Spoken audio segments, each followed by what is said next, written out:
Hi all, it's 9 October 2021 today. We're going to touch on Kuaishou. Is there opportunity or risk now? Before I go further, appreciate a like for this video and do subscribe to my YouTube channel to be kept updated on stock analysis and broad market review. So what's Kuaishou Tech? It's a platform for short videos, streaming movies and drama. People who have watched my previous YouTube video on Kuaishou Tech will know that I am slightly more positive on Kuaishou Tech right now. But of course, people would say that there's competitors like Bytedance and Bilibili, and Bytedance upcoming IPO will impact on Kuaishou Tech on the downside. Think through. If Bytedance do an IPO, will it bring excitement over this streaming and short videos platform? I believe so. But again, overall, it depends on the market sentiments for Chinese equities in general, as well as this particular sector. Kuaishou Tech right now at 45 billion USD market cap compared to Bilibili 27.2 billion USD market cap. Is Kuaishou Tech expensive or is it cheap? I will touch on it later. What's the price history of Kuaishou Tech? It IPO at 115 Hong Kong dollar on day opening. It went up to as high as 338 on the opening. At current price of 83.75 is around 20% peak of its all-time peak of 417.8 Hong Kong dollar. Question is, will we ever get back? This is the share price chart of Kuaishou Tech. From 417 in the early part of February, half to around 221. Sometime in June 2021. Since then, it hovered for around a month, moved down a step down, then after that hovered down and down. In July, when the onset of Chinese regulation, it came down to as low as 64.5 Hong Kong dollar. Current price 83.75 is actually 30% above the low price. I have users and followers of my platform who actually say, well, will Kuaishou Tech revisit the $64 mark? To me, I don't think the chance is high, given that market sentiment seems to be a bit better for the general Chinese equities market. But again, we need to be agile.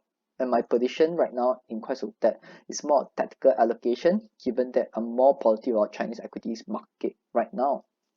Near-term price movement likely swayed by market sentiments, conditions, and regulatory conditions. As long as the Chinese authorities do not punish this sector severely, heavily, then I think there's a chance for reversals strongly on the upside. Current price of 83.67565 is around 7.6% higher than 77.75, which is the support level right now. This is just a quick number of Kuaishou Tech. Daily active users is around 293 million for 2Q when you reported it. Right now, they are relying a lot on online marketing, which represents 52% of their total revenue. It's not profitable yet. The good thing is Tencent is a big shareholder, owning 17%. And Bilibili is owning around 62.7 million active daily user, but its market cap is 27.2, 27.3 billion USD. Tencent is again owning 11% of its shares. This is just a relative pricing assessment. DAU of Bilibili is 2.21 times of Kuaishou Tech. Revenue of Bilibili is around 0.2 of Kuaishou. But market cap of Bilibili is 0.6 times of Kuaishou. So there's only one scenario. Kuaishou Tech to go up faster. The other scenario is for Bilibili to go down a lot aggressively. But so far, we see that the 61 USD mark for Bilibili is relatively strong.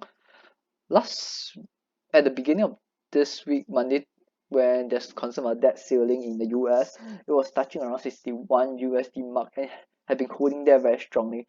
So if Bilibili recovers, move on the outside further, retesting its 80 USD mark, I think there's a chance for Kuaishou Tech to go out as well from this $83 mark.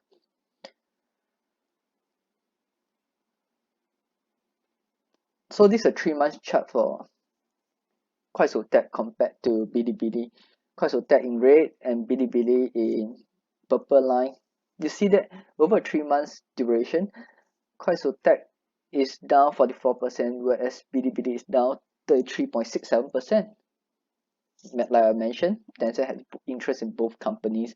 Advertising model of Kuaishou Tech is stronger in terms that they take out a bigger percentage of its revenue, whereas for Bilibili is emphasizing a lot more on paying model where people give the influencers on the platform and they charge a fee for that. So is the paying model really a stronger valuation that it warrants?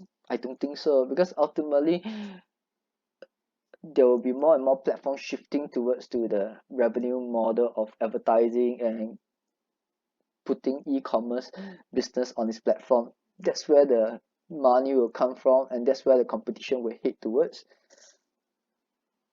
So like what I mentioned, if Bilibili can ever get back to $80, there's a very good chance for Kuaishou Tech to break back above 90 Hong Kong dollar. For me, like what I say, if it break 90 Hong Kong dollar, there's a chance for it to retest 100 Hong Kong dollar. That's what I wrote on my Tiger Brokers and Reddit platform. If you're interested, can take a look at what I write as well, so that you can be kept updated very promptly.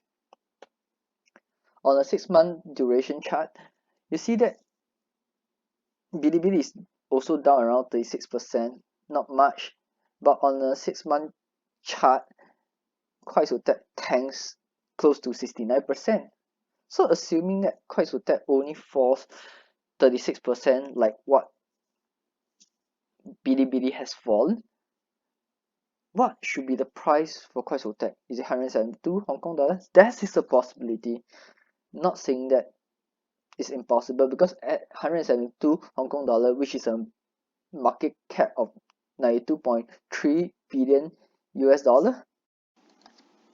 So by closing the pricing gap and as well as the DAU gap, I think market will start to appreciate Kuaishou Tech even more. In fact, if DAU of Bilibili is at 0.2 times of Kuaishou Tech, then if it really close to as low as that level for the pricing gap, meaning Bilibili trading at 0.2 times of Kuaishou Tech, the implied pricing at this kind of metric will be around 130 billion US dollar, which is even higher at more than 200 Hong Kong dollars. But I didn't want to be overly optimistic of the pricing. So 172 is still realistic right now, I think. But of course, like what I say, the short-term price movement is more about market sentiments and whether are there more Chinese regulations impacting on this particular sector. As always, this shall not be construed as any investment or trading advice. This pertains to my current allocation into Kuaishou Tech and why I go into Kuaishou Tech right now. Thank you.